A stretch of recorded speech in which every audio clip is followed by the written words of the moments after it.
الله الرحمن الرحيم قوله سواء الطريق نقول متن تلار شكا الحمد لله الذي هدانا شمن تهدت كده سواء الطريق دلاري برابري وجعل لنا التوفيق خير رفيق دقت الإقران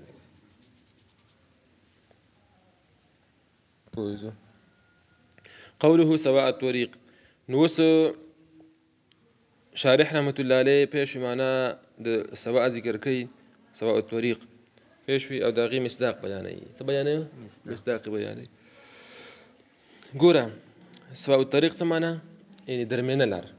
څه درمیانه یعنی مستوي سره کې مستوي برابر سیده پیشوي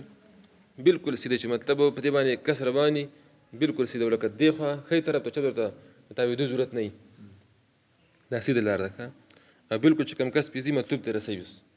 لکه سیده موټر وي بالکل یو کش کسترګي پټم کې نو وسور رسي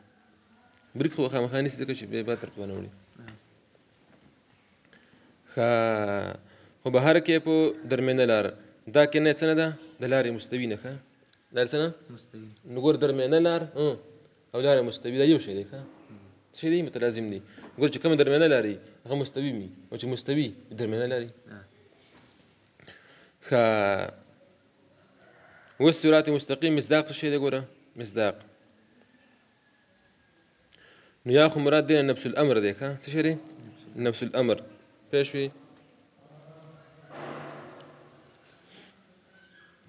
مطلب دا کنه چې عقایدی حقه عقایدی یعنی عقاید حقه نه دي پېښو دا عام دي ګوره عقاید حقه چې دي نو دا شامل دي پېښو لکه دا عام دي دغه دا عقاید حقه دا سیده لار ده اوس سیده لار ده او یاتي خاصه مراد دی اهل لار ده ملت اسلامي ملت اسلامي مسألة بيش كنش قوله سواء الطريق اي وسته الذي اقدر من الار يفدو سالكه چبوزي خپل تلونکي الى المكتوب مكتوب البت تخامخا وهذا كناية او دا سورة سواء الطريق شده كناية دا عن الطريق المستوي للطريق مستوينا ولي إذ هما ذكر دا دوان متلازماني دوان سدي بلسا لازم دي وهذا مراد من او دا مراد دا اغا شده پسره چې تفسیر دي کله بالطريق المستوي طريقي مستويسا پیشوي والصراط المستقيم چې دی ګوره دغه تفسیر کوي بالطريق المستوي والصراط المستقيم بالطريق المستوي سا والصراط مستقيم سا ثم المراد به به مراد د دینه چې دینو څه ویل کېږي اما نفس الامر عموما یا نفس الامر عام تور مطلب عقائد حقه او خصوص ملة الاسلامي يا خاص ملتي اسلامي اسلام خاص ملتي اسلامي مسألة بيش كنش نو دا اولا معناه چې ور نفس الامر نو بیت دغه مراد دي عقائد حقه بيش او قواعد منطقيه مشابه دي مته دي کتاب کسه کې دو شق دي تهذيب کې یو چې دینو عقائد حق مطلب عقائد کلامیه او قواعد منطقيه مسألة بيش كنش بدون تشامليږي والأول أولى والأولانية احتمال سدي أولادي لحصول البراعة الظاهرة ذك حاصلية غبراعتي ظاهرة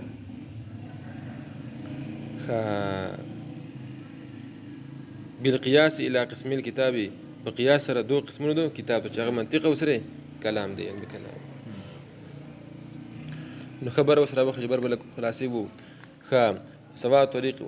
وجعلنا او ګرځولې دي لنا منګ د پاره الله تعالی التوفیق توفیق خیر رفیق خمل غري من د پاره الله پاک توفیق څنګه ګرځولې خ ملګری ګرځولې دک به مسله شته والصلاه او درود دی والسلام او سلامتی دی وی علی من په هغه چا باندې ارسله چې الله پاک لګلې دي هدن حالکونه چې سره د هدایت دی یا هدن من هادي دی سره هادي دی دلته اعتراض دا وردیږي چې والصلاه علی من وو لکه مطلب دا من ذکر که پیشوي خو تصریح ونه کس باندې په اسم عالمي مبارک باندې د سنوي والصلاه علی محمد صلی الله علیه وسلم سیدا نو ګوره جواب داري چې اصل کې دا ذکر ذکرونه که تعظیما څه شي تعظیما پیشوي او اجلالا او مسله پیشو کنه شوي بل دا د اشاره وکړه چې مطلب داري چې دا علامه ارسله هو سب چې دی وزاد مبارک چې دی نو د خاص صفت ته پیشو لکه مطلب بل د مؤمنانو ذهن بل چاته نزي مسله پیشو کنه شوي تعظیما اجلالا